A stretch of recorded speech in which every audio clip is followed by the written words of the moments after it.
വിദ്യാർത്ഥികളുടെ പ്രത്യേക ശ്രദ്ധയ്ക്ക് ഈ വരുന്ന ചൊവ്വാഴ്ച, അതായത് ജൂൺ മാസം 10 മുതലാണ് 4ാം സെമസ്റ്റർ പരീക്ഷകൾ ആരംഭിക്കാൻ പോകുന്നത്. പല വിദ്യാർത്ഥികളും റിവിഷൻ്റെ ഭാഗമായി മുന്നോട്ട് പോയിക്കൊണ്ടിരിക്കുകയെന്നറിയാം. എന്നാൽ ചില വിദ്യാർത്ഥികൾ ഇനി എന്താണ് ചെയ്യേണ്ടത്, പല കാര്യങ്ങളും പഠിച്ച് തീർന്നിട്ടില്ല. നമുക്ക് അടുത്ത സ്റ്റെപ്പ് സങ്കീർണമായിട്ടുള്ള 4ാം സെമസ്റ്റർ പരീക്ഷകൾ എങ്ങനെ ജയിക്കാമെന്നുള്ള കാര്യത്തിൽ ആലോചിച്ചുകൊണ്ടിരിക്കുകയെന്നറിയാം. നമ്മൾ പല വീഡിയോസിലും പറഞ്ഞതുപോലെ നിങ്ങൾ ഇനിയുള്ള ദിവസങ്ങൾ കൂടുതലായിട്ടും previous year question paper analyse ചെയ്യുക. അതിൽ റിപ്പീറ്റ് വരുന്ന ക്വസ്റ്റ്യൻസ് ഒന്ന് എഴുതി പഠിക്കുക. എന്നാലും നിങ്ങൾക്ക് ജയിക്കാനുള്ള സാധ്യതയുണ്ട്. ഇനി കുത്തിയിരുന്ന് പഠിക്കാനുള്ള സമയം വളരെ കുറവാണ്. അവസാന സമയത്താണ് തുടങ്ങിയത്, ചില യൂണിറ്റുകൾ കഴിഞ്ഞിട്ടില്ല. അങ്ങനെയാണെങ്കിൽ എന്ത് ചെയ്യും, എവിടെ എത്താത്ത അവസ്ഥ വരും. ആ സമയത്ത് നിങ്ങൾ ചെയ്യേണ്ടതാണ് പ്രീവിയസ് ഇയർ ക്വസ്റ്റ്യൻ പേപ്പർ. പലരും ചോദിച്ചിരുന്നു ഇത് എവിടെ നിന്നാണ് കിട്ടുന്നതെന്ന്.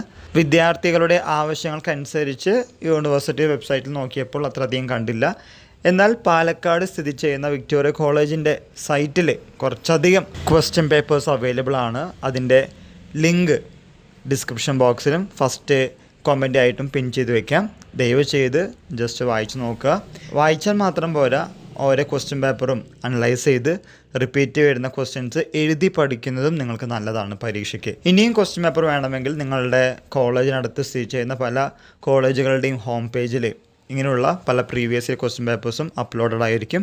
അതും കൂടി നിങ്ങൾ ചെയ്ത് പഠിക്കുന്നത് പരീക്ഷയ്ക്ക് നല്ല മാർക്കോടുകൂടി ജയിക്കാനുള്ള സാധ്യത വർദ്ധിപ്പിക്കും. ഈ വിവരം നിങ്ങളുടെ ഫ്രണ്ട്സുമായും ഷെയർ ചെയ്യുക. എല്ലാവർക്കും ഒരിക്കൽ കൂടി നന്ദി, നമസ്കാരം.